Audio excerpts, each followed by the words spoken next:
Good morning, everybody, and welcome. Thank you so much for joining us today. I am Leslie Wyatt. I am Director of Compliance at SoftPro.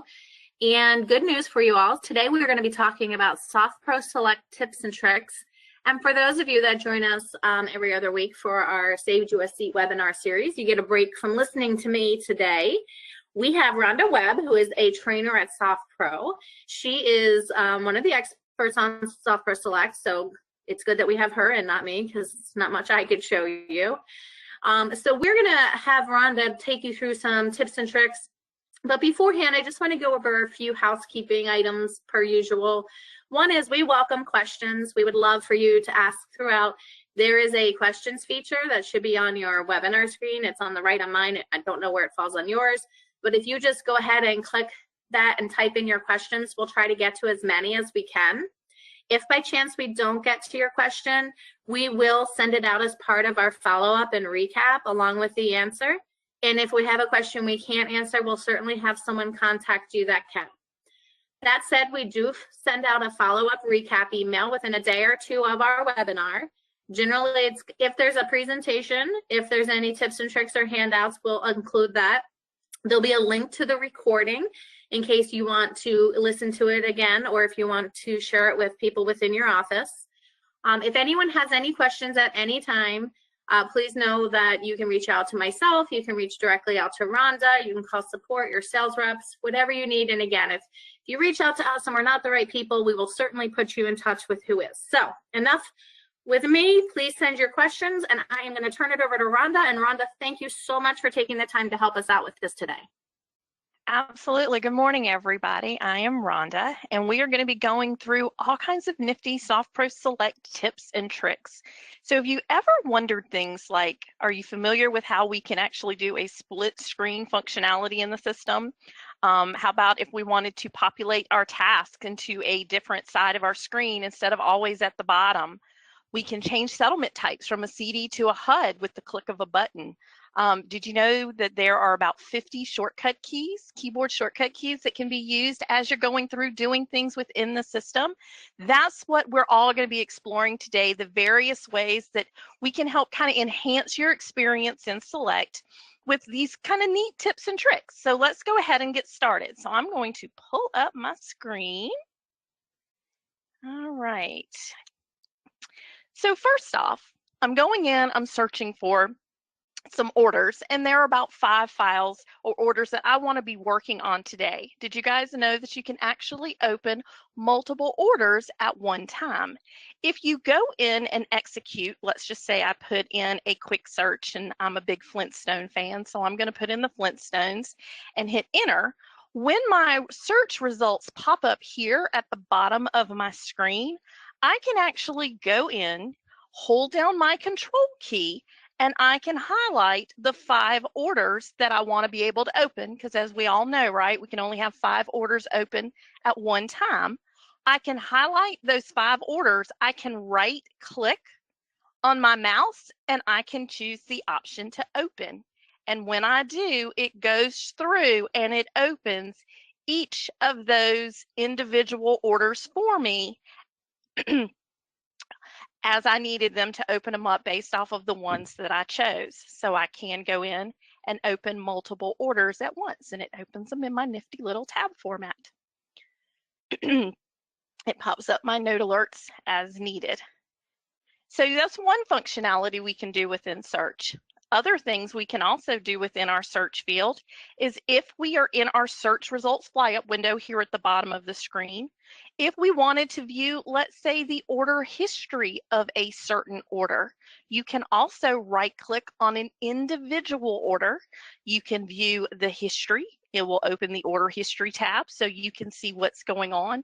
Order history allows you to kind of view what's going on in the order itself.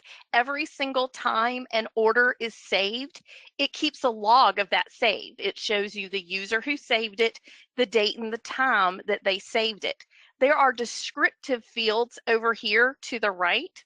And within these descriptive fields, if it is a field that is actually trackable within the system, and they're relatively about 50 or so that are trackable.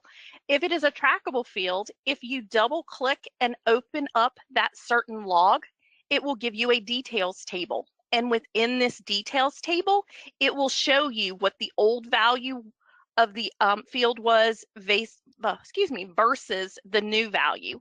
So you can utilize it to see who changed certain items within an order. Notice if I double click on this log, it shows me that I didn't have a loan amount originally, and then I went into this order and added a loan amount. So you can view your order history through your search fly-up window by right-clicking on an order. You can also access your order history in any order that you actively have open. When you are in that order, in your order ribbon tab here at the very top, under your quick link section, there is an order history button. So you can access it at the order level, or you can just view it straight up off a start page. The other things you can do within the same search fly up window is you can right click and you can print a barcode. So if you guys are utilizing the barcoding functionality within the software and using those to separate out your documents, you can also print a barcode from here as well. What if I want to search for an order? I know my order number, but I don't want to open up multiple orders. Instead of having to utilize your search results fly-up window each and every time, if you put in an order number and you know the order, so let's say I go in here and I put in my order number, if I just hit enter twice, it automatically pops up my search results and it then automatically opens up my order for me so that I didn't have to click too many times by clicking to search and then going down into search results and double clicking to actually open the order itself. So those are just some different little tips you can use when you're executing searches. You can open multiple orders, you can view histories, you can print barcodes, or you can open an order directly by just putting in the info and double clicking enter in the field to populate it up. So we talked a bit about, were you aware that you could actually create a split screen functionality within the system? What if I do have two orders open? So let's say I go in, I have two orders now open up. It's opening up in my tab format, but I want to see these orders side by side. You guys have the capability of creating a split screen of them by left clicking and holding the order number tab and just start dragging it. When you do, you guys will see this little directional arrow kind of square thing here in the middle. If I wanted to put these orders side by side, I can do them from the right or the left. I can just move it over here to the right. I can let it go. And now notice it's going to show my orders in a side-by-side capacity. What if I wanted them to be on top of each other? Again, you're always going to get, when you start dragging it, that directional arrow, and then I can move it to the top. So now I can have them tiled on top of each other versus side by side. You can then pull another order if needed, and you could populate that one as well. You would then, whichever order number is bolded, that's the order you are actively working in. What if I wanted to pull it back? Well, to take it back to its default status, right? We want to reset it. Grab the one you placed outside, pull it back down, and then you can just drop it here directly to the right of the last tab. When I drop it, it puts it back and it resets it in its default status. So you have that capability of creating those split screens.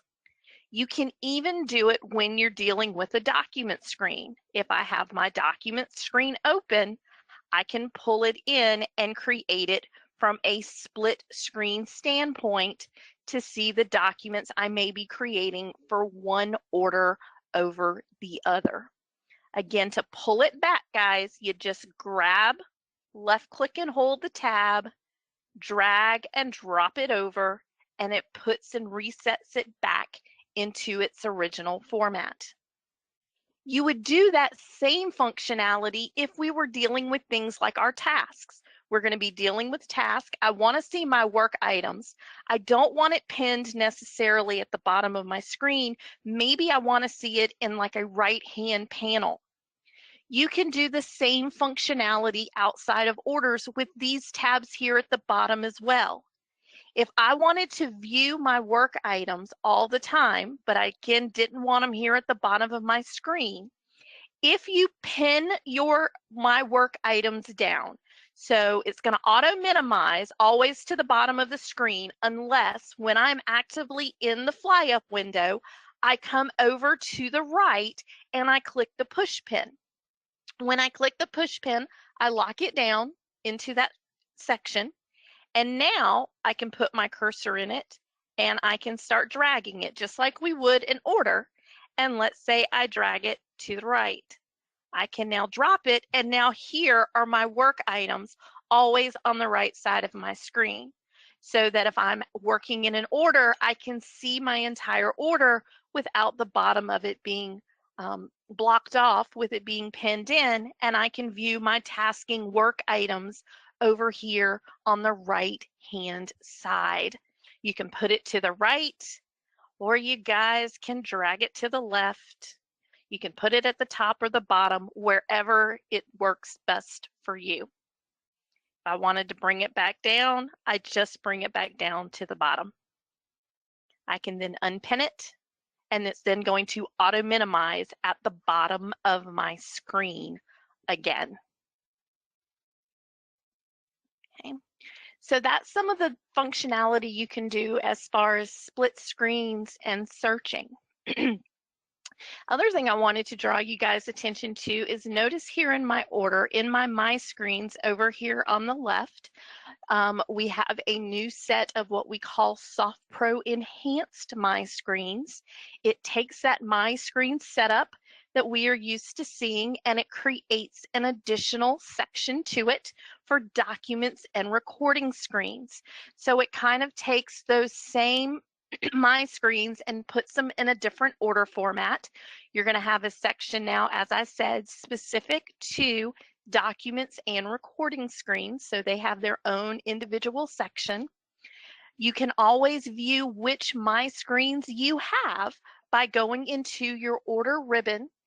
In your order ribbon under quick links, there is a My Screens button. If you click on My Screens, it will give you a list of all of the My Screens in which you have access to. And if you are utilizing SoftPro screens, you can now also have installed SoftPro Enhanced screens, which again gives it a little different flow, a different little format within the order.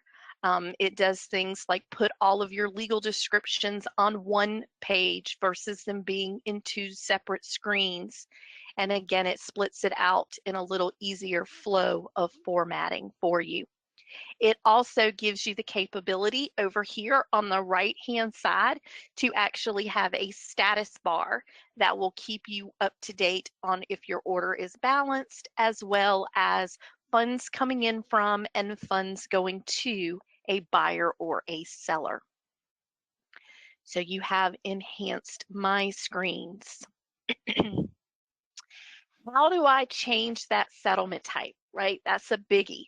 We go in, we create a new order, we create it as a CD, and lo and behold, we get working in the order, and it is determined they're not going to get a loan. It's going to be a cash deal, and we want to actually produce a HUD statement. Well, as we know, we can't just come in and switch our My Screens around to have access to HUD screens versus CD screens. We actually have to create a new order and create that order with a settlement type of a HUD. Well, you can actually do that all from your CD order itself. It will cancel this order. It will automatically create a new order for you, and it will give that new order the same order number, and you've now converted it from a settlement type of a CD to a settlement type of a HUD. Well, how do we do that? We do that by installing our toggle settlement type. Toggle, or toggler, as you'll hear us call it, allows you to basically toggle between those settlement types. So I've opened this order as a CD. I need it to be a HUD type file, so I need to toggle that settlement statement to a HUD. In order to do that, as I have the CD file open, I'm going to come into my order ribbon and I'm going to click on toggle. It's going to pop up a window for my toggle settlement type, and it's going to say, hey, you're about to switch these from a CD to something else. What do you want to make it? Because we have not only a HUD settlement type, but a commercial settlement statement settlement type as well. So you could toggle it to either one of those types. I'm going to choose to toggle it to a HUD, and then it will allow you to apply a template.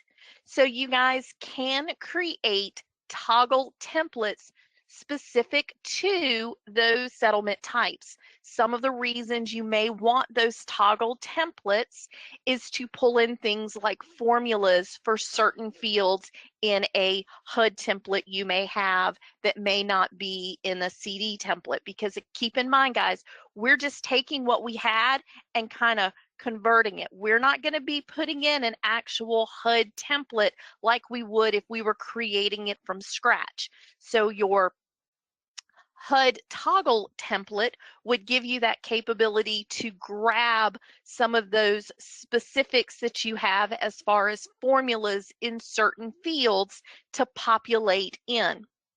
If I chose to apply a template, I could click on the Apply Template checkbox, and then it would be a drop-down list of those templates. If you are creating a toggle template, it does have to have the word toggle within it, so it knows which one to populate. You can either have it applied before or after the copy. And keep in mind, guys, when it copies an order, it copies all of the same screens. So all of this information that you see I have listed here, sales price, property address, contact information, any charges I had entered on the tax proration screens or the HOA proration screens, all of that information is going to copy over. So I can choose if I want the HUD or the toggle template to be applied before or after the order is copied, and then I can say okay. And when I do, it starts that process and it starts toggling it. So it renames my original order, because again, it's going to keep my order number. I don't have to change my order number for any purpose. It creates the new order. Then it's going to go in and it's going to copy all of that information. Once the process runs through, it's going to pop up another little window here for me, and it's going to say, congratulations, you have successfully toggled into a HUD file. And then it's going to give you some other information to say, okay, we've done what we needed to do, but you need to make sure that you save this order as soon as we finish this toggle process. So as it goes through and it finishes its magic in the background, here's where it said, as typical of a webinar, it says, well, your order cannot be populated. To apply the old order as a template, manually contact your administrator. So in most instances, guys, it comes up and it says, hey, the order settlement type was successfully toggled. It would have populated your info. I'm having some difficulties here within mine, but it would have toggled it and it would have said, hey, please review the order and save to finalize. If you do not save, this new order will be empty the next time it is opened. So it is very important, guys, if you use the toggle component, that you go in and you save it as soon as you have toggled it. It's going to show you your new order. Notice if I go to my escrow and closing screens, I can see where I am now viewing the actual HUD screens versus the CD screens. And if I were to go out and I were to search for this order, so if I search for that order, it is going to show it to me twice. Here, where it just has my order number, is going to be my current file, my in process file. and it would have taken that CD file and it would have made it duplicate. It would have indicated the order status as being duplicate, and then it would have also taken and canceled out both my title and my escrow statuses for me.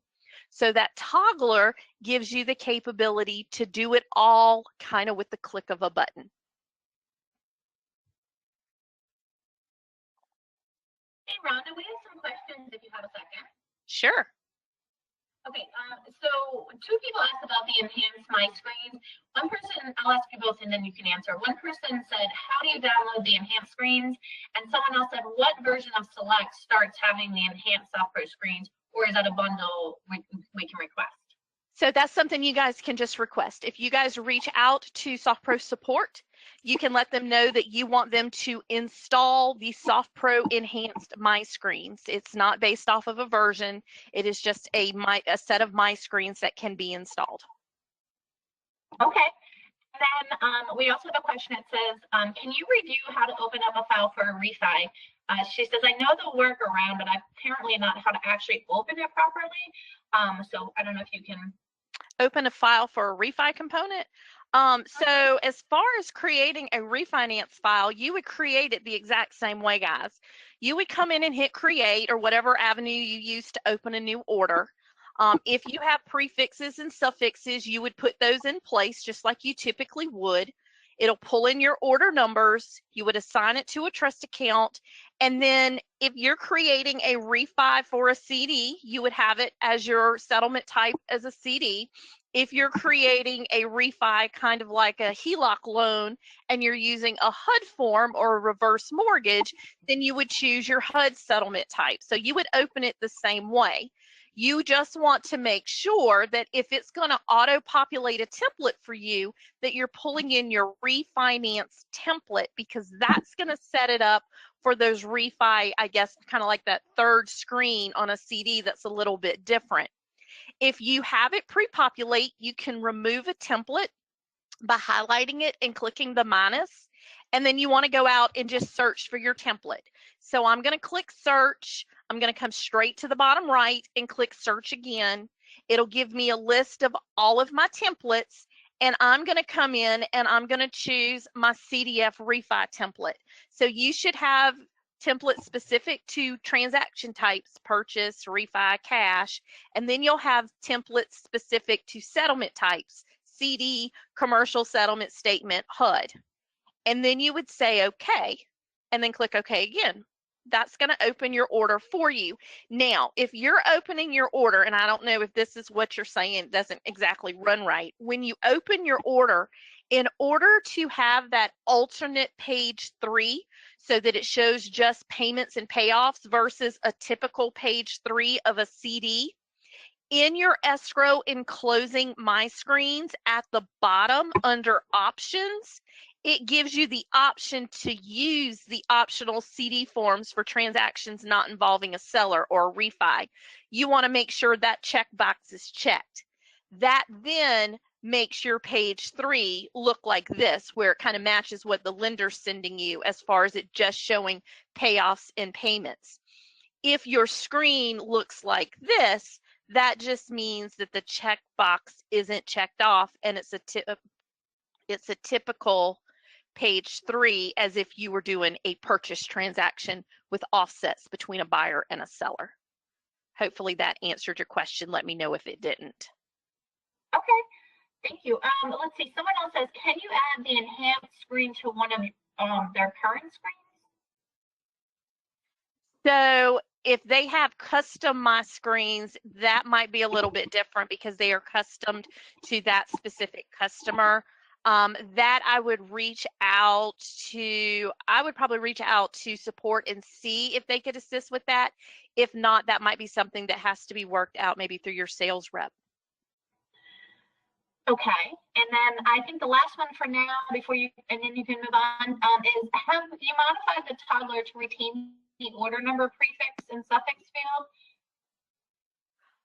field? It will retain those fields. Yes. So if I go in, that one I'm not 100% sure of, I'll be honest with you. So if I go in and I create this order to toggle. So if I create my CD with a prefix and a suffix,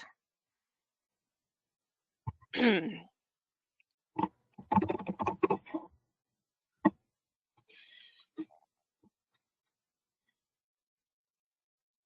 then I go to toggle it, and I want to toggle it to a HUD. It is retaining my settlement type. Go ahead. Yep. We had another customer actually just chime in and said it does. They've toggled with them before. So, yep, and there's your new order, and it keeps your settlement suffixes and prefixes. So we're good to go there. Yes, it will. Great. Okay. I think All right. one last question, sorry, and it says, how do you know what version we are using compared to yours? Our company's like Solder, but they're not sure. You can, to see the current version of Select that you are running, if you single click on your File button and you go down to the bottom right to Select Options, in About Select, it will show you your version number. So I am on version, I think this rolls out to be like 4.3.15. Okay, great. All right, I'm gonna let you go, and then we might ask a couple more questions. Sure, sure. All right. So that's doing some features within changing togglers and stuff. Some of the other nifty things you can do is when we are actually talking about using our shortcut keys, right? So did you know that when you are in a scrollable field, any sort of text field with a scroll bar, you can actually expand that field. So I'm looking at this legal description thinking, whew, it's a lot in there for me to scroll up and down to read. If you place your cursor anywhere in the field and hit Control E for expand, it actually opens it up into a scrollable field editor. So it just gives you more capability to see a bigger picture of what's in that scrollable bar. You can even grab it in the bottom right and still make it a little bit bigger if needed. You also, guys, have the capability of running a spell check in any field, whether it is a editing field where you can scroll through any field you can type text in, you can run a spell check in. You place your cursor anywhere in the field and you're going to hit F7 on your keyboard. That's going to access your spell check. You can then go in and run that spell check as needed. So again, whether it's a text field or whether it is a description field on your CD, if you hit F7, it's going to run a spell check in that certain field for you. Some of the other shortcut keys that you guys can utilize that kind of helps you navigate around. F2 is our remove key, right? F2 is our best friend ever. It's going to remove red text from a field. You single click a field, you click F2. That removes that information out of that field. It also will relink black text and red text if you go into a field and you modify black text. So if I go into this field and I modify the text here for the name in this name field, it's going to change the text red. It was black text, which I modified.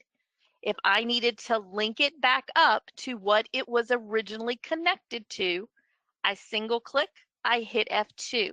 So F2 will either delete a field completely if it was originally red text, or it will relink a black texted field which you modified to the area it was originally linked to. So F2 is a biggie, the best one ever. The other nice one to have access to is F5. So I'm going along here, struggling along, putting in all of my information, and I put in my homeowner's premium. Well, it pulls in my homeowner's code, contact code, but it does not populate my contact name, which means I never entered them at the contact level. Well, I can actually access their contact screen straight from here. If I single click the code and hit F5 on my keyboard, it takes and opens me up directly to my hazard insurance agent contact. I can then access my lookup table. I can pull in my contact information. And then if I use the escape key, guys, instead of hitting my back browser, If I hit escape, look what it does. Not only does it take me back to page 2, but it takes me straight back down to that section of my CD instead of it taking me to the top of my CD and me having to scroll down.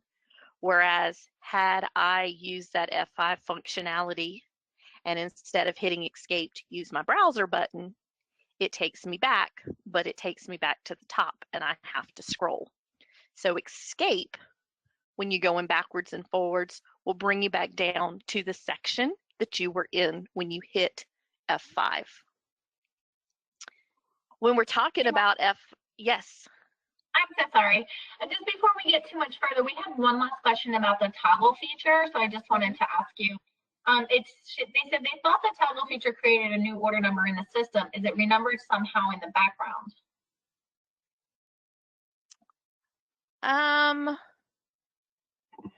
I don't believe it. It gives it the same order number. That wasn't quite my understanding of it, but I can get some more information and we can send them a guide on exactly how the toggler operates. That's perfect. Yeah, actually, I just sent them a message to that too. And then since I've already interrupted you, somebody said, "Hey, your screen is showing attachment browser. Will you go over that?"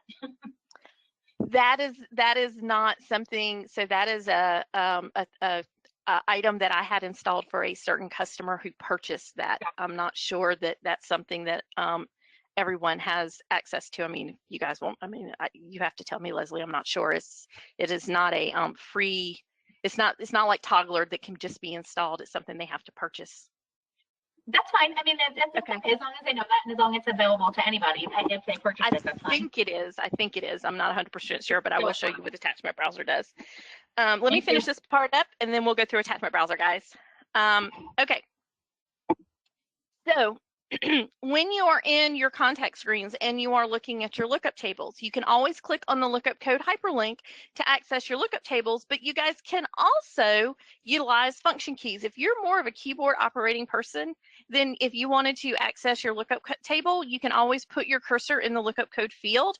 And if you click F9 on your keyboard, that will access your lookup table. Then you can go in and you could either search for your contact or you could scroll through and find who you're looking for, double click to pull their information in. You can use escape, as we indicated, instead of the back browser bars to go back and forth between your screens.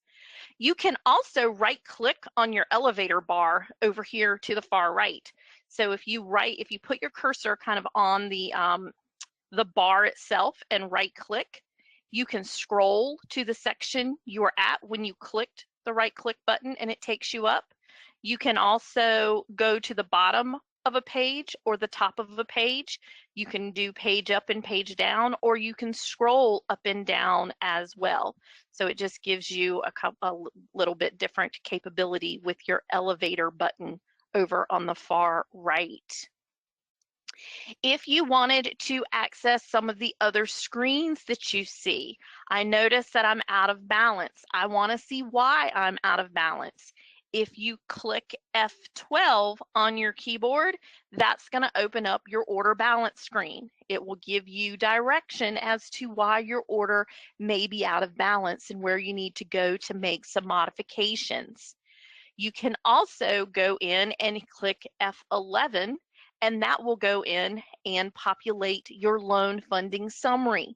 When you're getting ready to balance and we're not exactly balanced out to our loan funding amount, we can access a loan funding summary window that breaks it down for us with total amounts of what we're deducting and crediting from the lender and how we came up with our loan funding amount based off of the data we have entered in our order. Your order transaction screen is a biggie here. You can utilize those same, is where you're really going to utilize a lot of those shortcut keys. You want to make sure that those contacts are filled in. So again, even from here, doesn't have to be a CD page. I can click F5 and I can enter direct contact information for contacts to populate in for me. I can, from here, group and ungroup checks. So if I needed to take my recording fees and ungroup it into 2 separate check transactions, I could click on the group hyperlink and I can move them to the left. And now I have 2 separate checks payable to the lender or to the recording office versus just one. From here, once I know I'm balanced out and want to access my register, instead of having to use my mouse and going up to the ribbon and clicking on the register icon, I can hit Control R, and Control R will take me into my register. If I needed to go into my documents, Control D will take me to documents.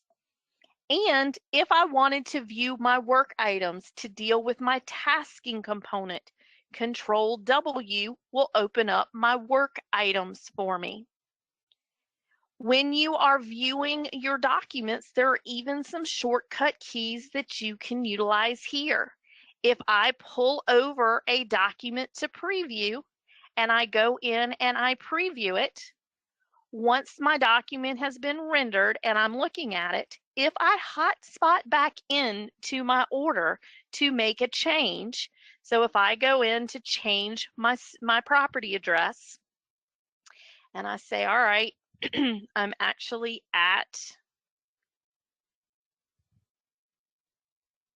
give it a second.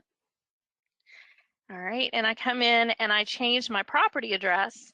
When you guys go back into documents, you don't have to hit documents in the ribbon. You can just go straight back to the documents tab.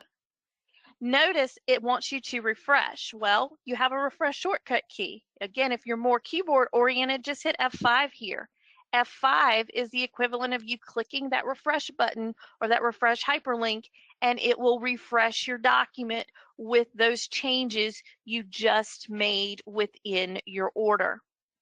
If you wanted to go back to your documents where you started pulling them over to choose which documents to print or to preview, you don't have to close out of your Documents tab to go back to your document selection screen.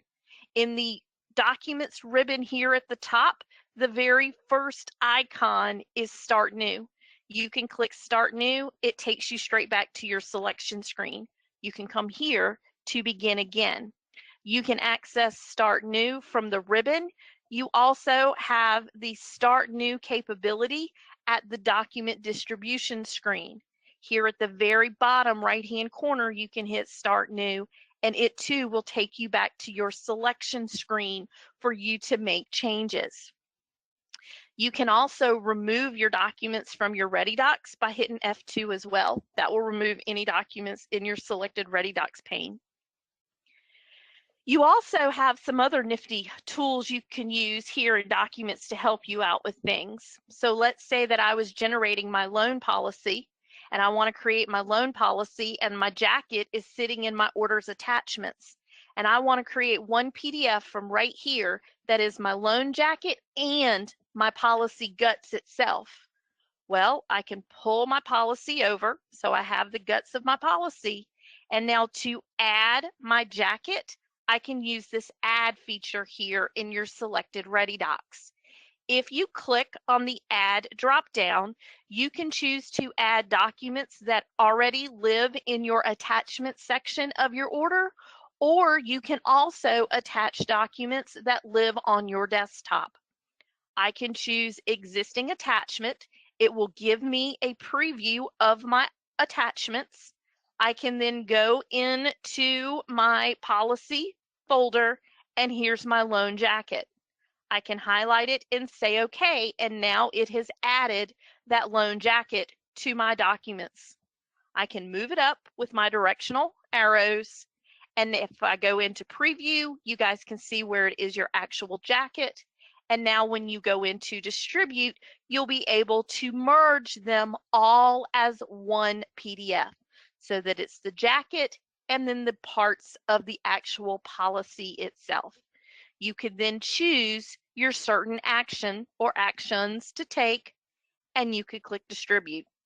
It'll go in and push all of that information over into your order itself. Now notice here, when I am looking at my options under actions, they are checkboxes. Just kind of a side note, guys. If it is a checkbox, that means you can choose multiples at once. It means I can do all 4 of these actions. It does them in this exact order, one right after the other. If it is a radio button, it is an either or scenario. You're either going to merge or you're not going to merge the documents. So you can choose multiple actions at once, and it will take it and it will do those actions with those individual documents. So notice I chose email and publish. It's going to pull it in. I can choose who I want to email it to. It's going to pull up my outgoing email first. It's going to pop in my document into that certain email, unless you're having difficulties. Bear with me a second, guys.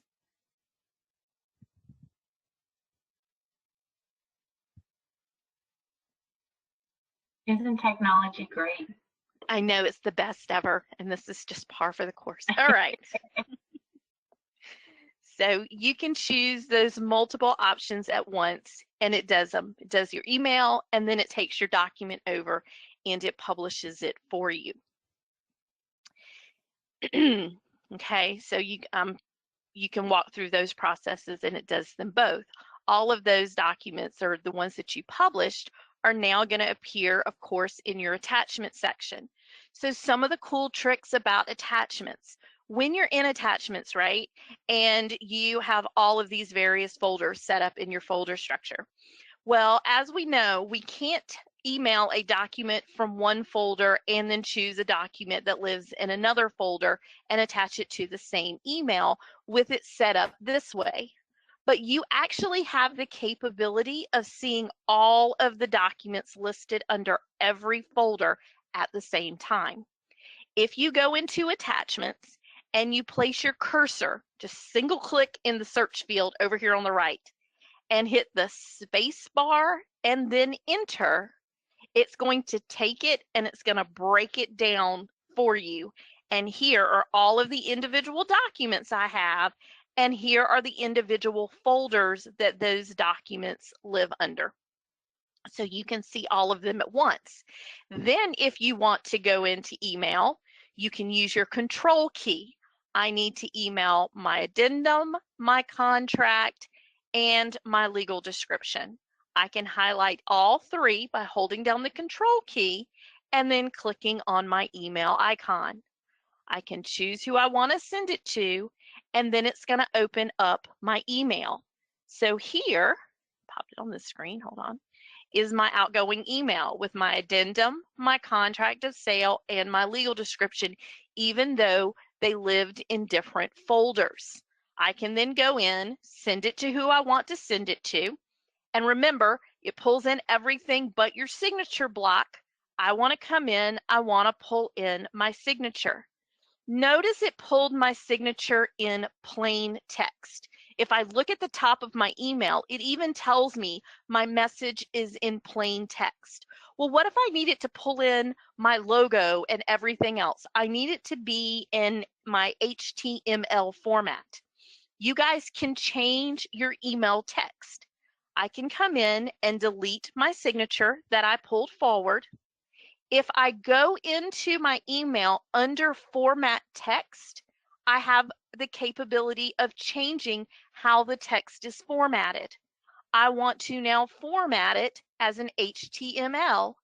Now, when I go back into message and pull in my signature, it's going to have all of my logo information included. Then I can go in and send my email on. So you also have the capability of changing your signature format. You can also go in and annotate documents. To annotate a document, you can highlight the document and you can right click to choose annotate, or it's this icon here, the pencil and the paper. If I choose to annotate, it pulls up my document and pulls it up and it lets me know into a separate tab. Annotate allows you to mark up a document if you need to mark it up. You can put stamps on it if you need to stamp a document. You can reorganize the order the document appears in. You can move pages up and down. You can insert pages if you needed to insert pages from a different document that lived on your computer. You could insert pages into your annotation as well as delete pages from this document. You can then utilize your markup icons to do things such as stick sticky notes on it if you needed to put a note or comment on it. You can highlight information within a document to send it. You can type in text. You can draw arrows. You can also add stamps. Stamps can be created through SP Admin. You can create stamps for things such as this is a true and certified copy. Instead of having to put a wet stamp, you can create the stamp here. It puts your stamp up. Oops, sorry. It puts your stamp on your document, and then you don't have to worry about a wet stamp. You can also create stamps to actually pull in things such as your name and the date. Notice if I pull in this stamp, it lets me know that this certain document was approved by me on this date. All of this is handled through SP Admin. You also have the capability of having your signature installed. And if you were, let's say, doing a true and certified copy, you could then have it come in and you could add your electronic signature. So again, I can do everything I need here, email it. I never had to print it. I never had to sign it or stamp it. These stamps, again, are created through SP Admin. You have to have rights to the SP Admin module. It is under configuration, and it is the very last option for a rubber stamp. This is where you go in and you can create what you want the text of that stamp to say. You can format it with what colors, how wide and high you need it, borders, etc. And then you assign it to whichever profiles you need it assigned to. As far as the stamp pulling in, it was approved by me and the date. You can also create stamps with formulas to always pull in the name, the full name of the user who is putting the stamp on at that point and the date. This information, such as these formulas that can be put into play into these stamps, can be found under F1, which is SoftPro's help desk. So you have that capability. You also have the capability of annotating a document and then removing those annotations, but not actually deleting them. If I've annotated a document, I can save it to my order. If I click on the X to save it, it's going to say it's going to save. And if I go back into my orders attachments and I open up my deed, notice when I open my deed and my deed is in PDF format, pull it over here. If I can get it over here, hold on, please. Okay, you can see where it has the annotated components within it. If I needed to send out a clean copy of the deed, when I am in annotation mode, I have over here in view an annotations button. If I click, it takes the visibility away. So it then allows me to send it as a clean copy. But if I click on annotations again, it brings those annotations back. So it just removes them and brings them back as needed. All right, so that is some of the nifty things that you can do within attachments. Now, while we're in attachments, yeah. Somebody, when you were working in there, someone asked, can you show the step of getting into that area again? Into Management Console? Yeah. Okay, so the Management Console is found under the SP Admin module. If you have SP Admin rights, you would click on SP Admin. Under that, in the administration ribbon, you would click configuration. Configuration accesses your management console. And so in your left-hand pane, your very last option is rubber stamps to generate and create a rubber stamp.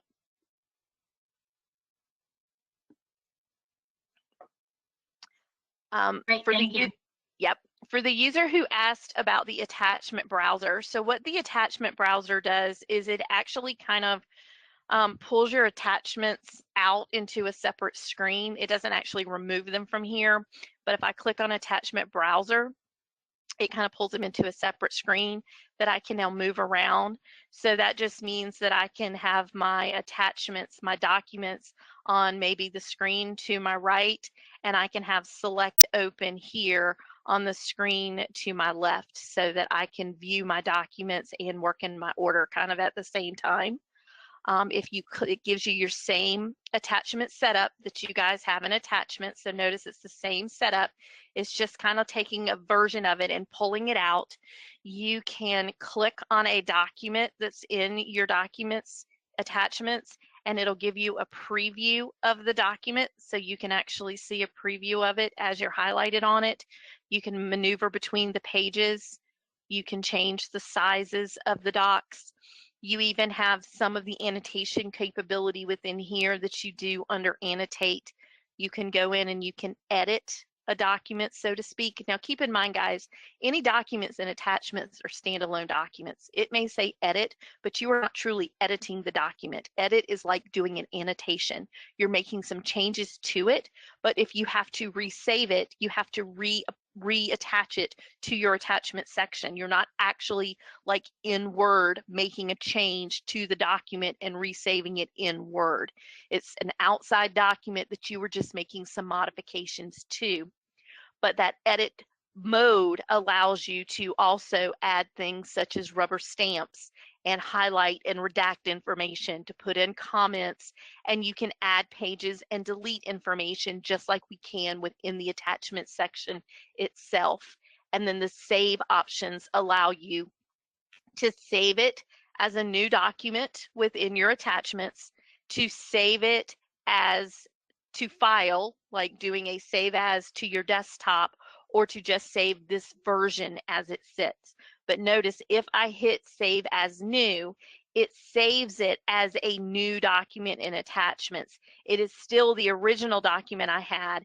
It's just going to say contract of sale copy. It just saves it almost like a copy of what I had made. But that's what the attachment browser does, is allows you to kind of pull it out and then move it around. That's the biggest component of it. So you can have it on a different screen as you're working within your documents, because you don't have the capability within attachments to pull attachments out of an order. Okay, two things. One, I just want to mention, I know you mentioned it, Rhonda, that the attachment browser is an add-on, and it is not available for all versions. I know it is, I think, available for hosted, but if anyone's interested, you can certainly reach out to me. You can certainly find out what version you're on, or if it's something that we can get for you. And you can also talk to your sales rep as well. And then someone had a question, and it says, what do you enter into the search field to show the breakdown of attachments? I assume they were referencing the attachment browser. So in attachments, you put your just single click search, hit the space bar once, and then the enter key once, and that breaks it down. Okay, great. Okay. All right, guys. Some of the other features that you can use as you're building your order. Under your order contacts, know that each and every single contact that you enter is going to give you the capability of going in and determining how you anticipate their funds being handled, so that when you get to your register to make your transactional, or get to your register to do your dispersing, it can already be identified that the funds coming in are going to be a wire, or that the funds going out are going to be a check. By default, it's going to default both of them as check options: a receipt, which means you're receiving in a check from them, or as a check, which means you're going to disperse a check to them. If they are going to wire you the information, or you are going to wire funds to them, you can set it up here so that when you get to the register, it is already defined that way, instead of you having to manipulate transaction types in the register. By utilizing them at the contact level, that also just means that if you know your lenders are always going to wire you funds, you can indicate it as an incoming wire and then go in and update your lookup table. That is going to pull in then the next time you use that lender, so that they know that that lender's money is coming in through an incoming wire. You also have the capability on your buyer and your seller contact screens to indicate who represents. There's a representation field. Well,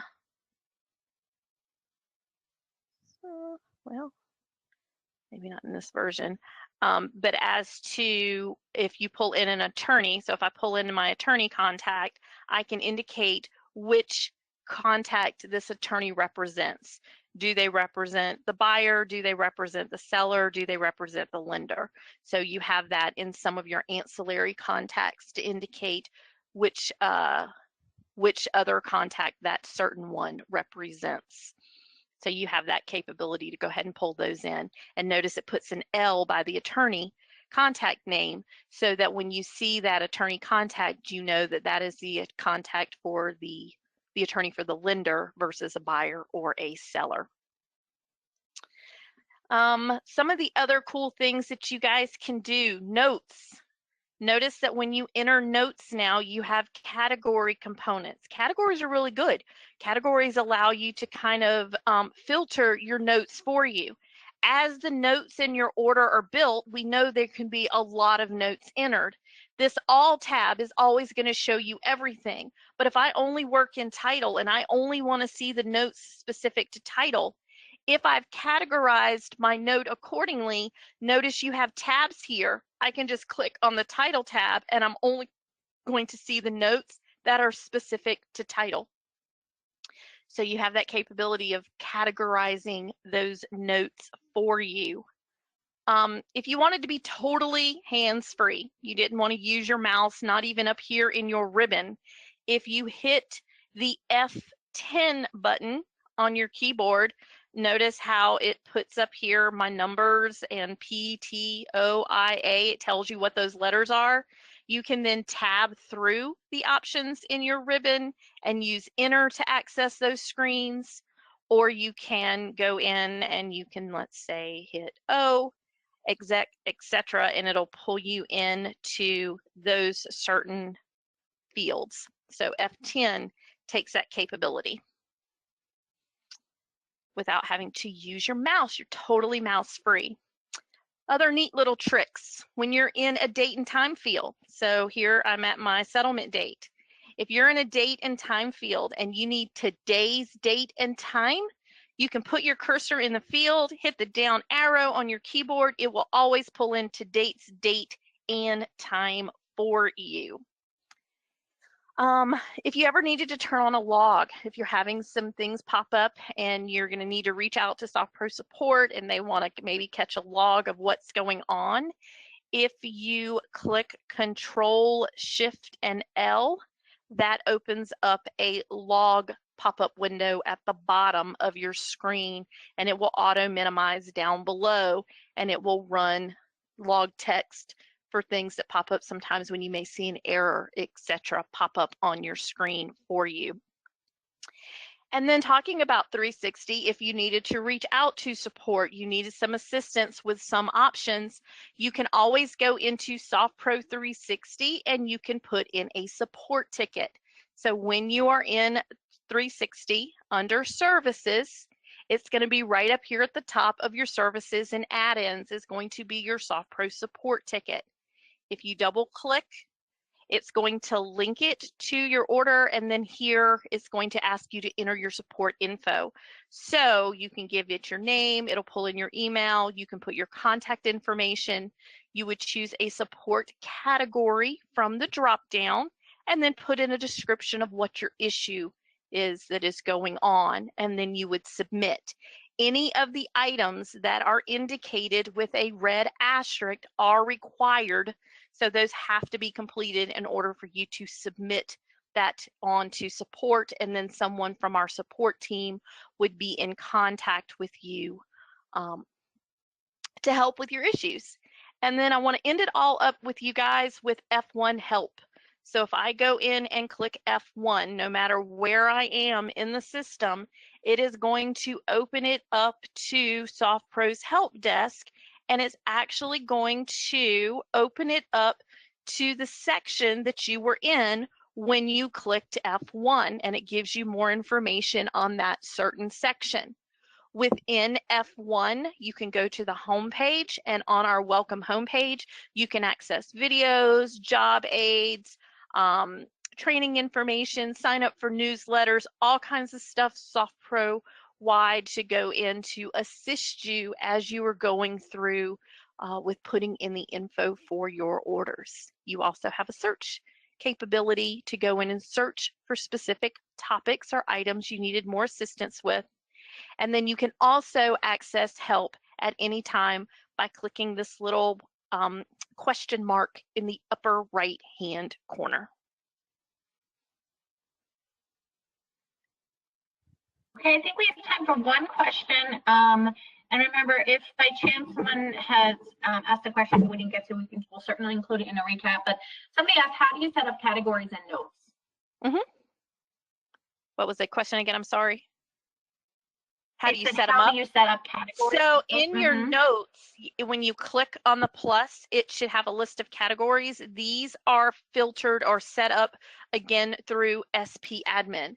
So whoever has admin rights within your system can go in, and I believe it is under drop down list. Under drop down list, you have note categories.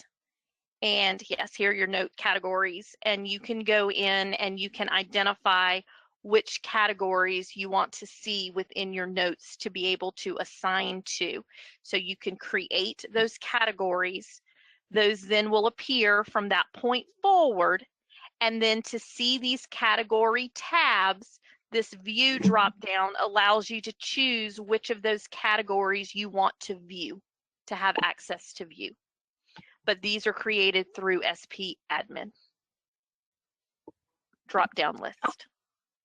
Okay, great. Gosh, Ron, that was so great. I learned quite a few things, and based on the questions, I think so did our attendees. So I appreciate your time. I thank you so much for doing that for us. If we have any questions that we didn't get to, we will certainly include them in the recap. Remember, you'll get a link to the recording. And if you think of any questions after this, please feel free to reach out and email myself or support or Rhonda directly. I know there's a few questions we've had some follow-up work to do on, and we will do so. Normally we end on recipes. We didn't have a PowerPoint today because we were working in the program, so we're just going to include the recipes in the follow-up. So if anyone needs anything, please reach out. We appreciate your time. Our next Save You a Seat webinar will be in 2 weeks, and it will actually be tips and tricks for classics. So anyone who is running both or helps people with them, please join us. Again, we appreciate your time, and we will see you in 2 weeks. Have a great week, everybody.